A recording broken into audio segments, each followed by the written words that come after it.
Bueno, ya estamos en vivo. Bien, desde el Centro de Investigación y Estudios Filosóficos, buenos días. Eh, Estaba oyendo ayer a una de las comentaristas de Álvaro Delgado, que tiene su canal sobre la UNAM y lo que pasó en la UNAM y cómo es esta tendencia que se da. Bueno, lo que yo he visto, que fue desde que entra López Obrador al gobierno, es una manera suave, laxa de tratar ese problema, que es muy importante a la vida de México. Como se ha establecido, esto no es descubrimiento ahorita, de que la educación es el punto central, el conocimiento, el punto central del desarrollo, del avance, de la permanencia, de la sobrevivencia del ser humano, y si no hay tal, pues no se lleva a cabo esta finalidad. De aquí del por qué, ayer hablaba acerca de que parece que la doctora Sheinbaum, mandó una iniciativa sobre la reglamentación de la comunicación. Yo creo, había dicho, ya existe un reglamento. Lo que pasa es que igual se ha tratado muy suavemente a estos individuos, a todo este grupo, que son los que han creado toda esta decadencia que vemos ahora en estos siglos. Ese es el tipo de individuo que no tiene idea de lo que es la construcción, la edificación. Se puede aquí uno preguntar, bueno, ¿por qué estos individuos tienen esta posibilidad de vivir? Bueno, porque el desarrollo que se hace antes de esta decadencia, su infraestructura, da para que en ella puedan vivir, decía otro filósofo.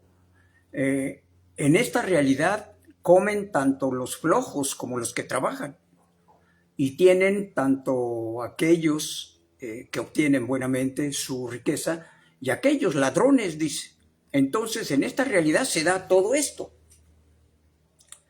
De aquí del por qué hay que pronunciarse de esta situación, hacerla, porque se corre el riesgo, como la historia nos dice, de que desaparezcamos, no avancemos. De aquí la manifestación de que se tiene que llegar no a radicalizar, sino a la seriedad de aplicar todas estas reglas escritas, todas estas leyes escritas, que en esta era de decadencia necesariamente se tienen que aplicar, porque muchos individuos no se conducen en la libertad, sino que se conducen en el libertinaje y en la delincuencia, en delinquir. A eso se dedican en esta era muchos personajes, y los cuales llegan a sobrevivir y hasta finalizar su vida satisfactoriamente, mueren felices, sin haber sido amonestados, castigados como debe de ser. Y entonces esto lo que se hace, promueve lo que decía Leonardo da Vinci, que se debe de castigar la maldad. Dice, si no se castiga, se promueve.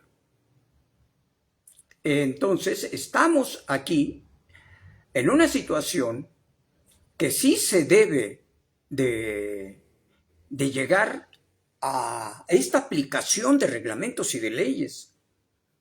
Y vamos a la UNAM.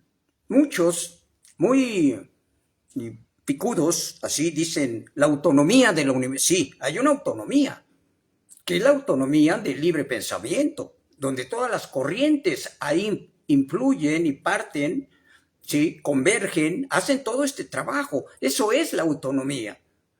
Y una administración, aquí está el punto, la cual debe de ser apegada a esta naturaleza de la propia universidad, que es el dar gratuitamente, que entra así en esta gratuidad, porque es pagado esto por el Estado, por el pueblo, y entonces se debe de facilitar, porque entendiendo que este instrumento de conocimiento es el que puede llevar a cabo el desarrollo y la sobrevivencia del grupo, pues entonces se tiene que atender seriamente, no radical. Esto quiere decir que la UNAM no puede tener individuos que estén en contra de la formación, las directrices naturales a ella misma. Y entonces, aquí se está pervirtiendo la idea de autonomía. Por esto, una cosa es autonomía y otra cosa es independencia. Independiente nosotros, México, pero la UNAM está dentro de este país, constituye parte de este país y muchos tratan de engañar al pueblo con que proponiendo que la autonomía tiene una independencia en la cual ellos pueden hacer y deshacer de ella. No, no es así. Aquí el gobierno tiene que entrar, fiscalizar, tanto cuestiones económicas como cuestiones pedagógicas, que tienen que entrar grupos de pedagogos para ver si realmente se está dando lo que es este libre pensamiento en el conocimiento, en todos sus campos, sus líneas que deben de tener.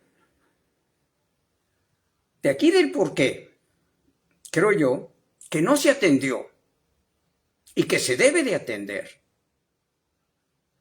La doctora sabe precisamente la naturaleza de la UNAM. Y hablo de algo con conocimiento porque yo también soy de la UNAM.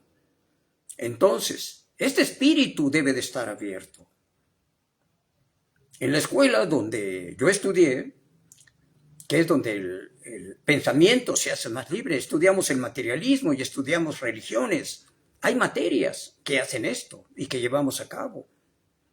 Y no por ello se tiene que estar en un pleito, en una contradicción rijosa. No. Aquí cada quien piensa lo que quiere, mientras tanto se respete esa libertad de cada pensador y de cada individuo.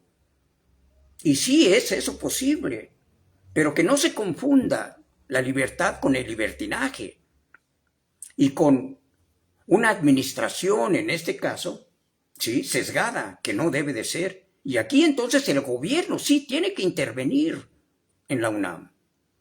Porque lo que deseamos es eso, que siga siendo la UNAM uno de los centros de estudio mejores del mundo. Y no la idea que se quiere tener, una fuente de riqueza material para unos cuantos, los que administran la UNAM, y seguir. No, espérense, ese negocio no es particular.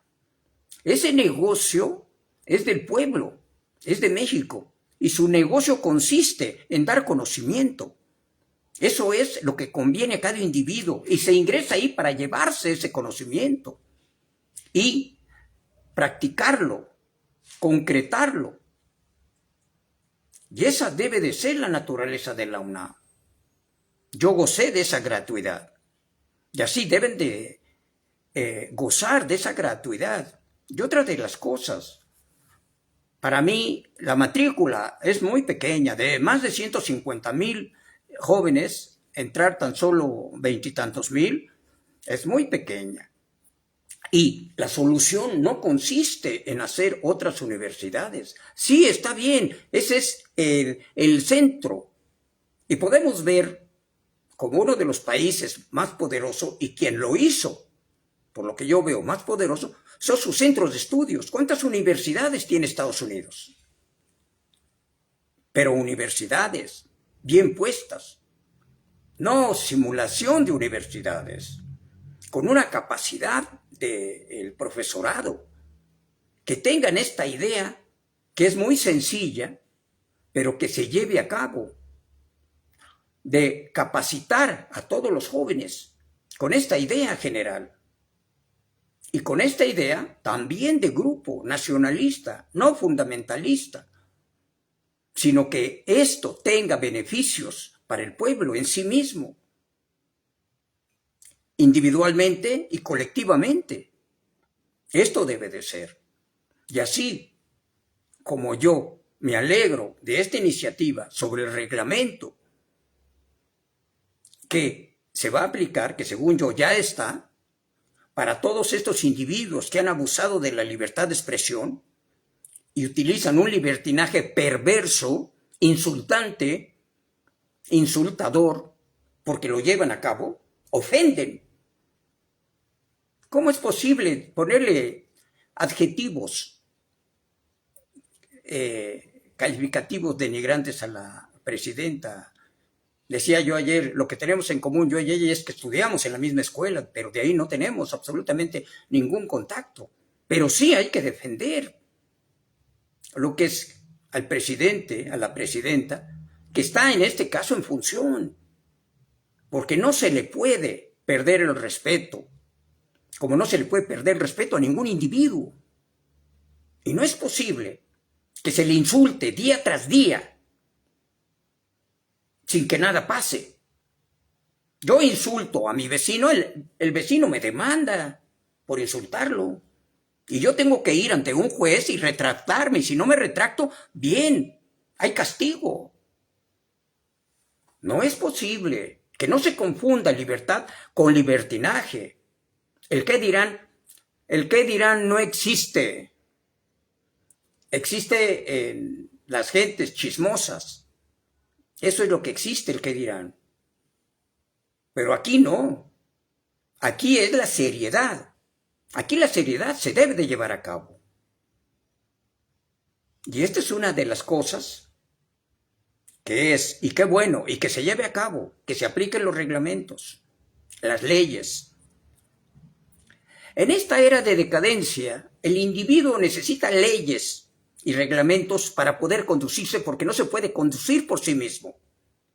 En la era humanista, de allá atrás, la que nos hizo, ahí no se necesitaban ni reglas ni leyes para conducirnos. Nos conducíamos por nuestra conciencia. Y en ese sentido, esto es menos absurdo que el absurdo de Hegel, Marx y todos ellos. Le voy más a Voltaire en esta idea, ¿sí?, sobre esta conducción, porque tarde que temprano afecta individualmente y después colectivamente. Estos individuos que son hijos de la destrucción, que son hijos del ocio, ellos no tienen paz, ellos no descansan, ellos hacen pausa, que es muy diferente, pausa a esta destrucción, que ignorando, porque la destrucción no tiene conciencia, ¿sí?, tarde que temprano se destruye. Y esto es el punto. ¿Por qué tocarlo? Porque estamos nosotros, la ciudadanía, la mayoría del pueblo, que lo que desea es que este país se conduzca con la seriedad. Quitar todo este lastre que nos está haciendo de alguna manera mal y que puede agrandarse y afectar a todo el país, como lo afectó anteriormente, los gobiernos anteriores. ¿Qué hicieron los gobiernos anteriores en 50 años atrás? Desde el 70, ¿qué hicieron? Empobrecieron a más de 70 millones de personas. Eso fue lo que hicieron esos gobiernos. Y casi regalan todo el país. Muchos de ellos son dueños de grandes territorios de este país, sin serlo, violando todas leyes y todas reglas. Entonces, sí, hay que pronunciarse, porque la UNAM sea la UNAM, y no una cueva de bandidos. Eso es lo que tenemos que hacer, y tener presente eso.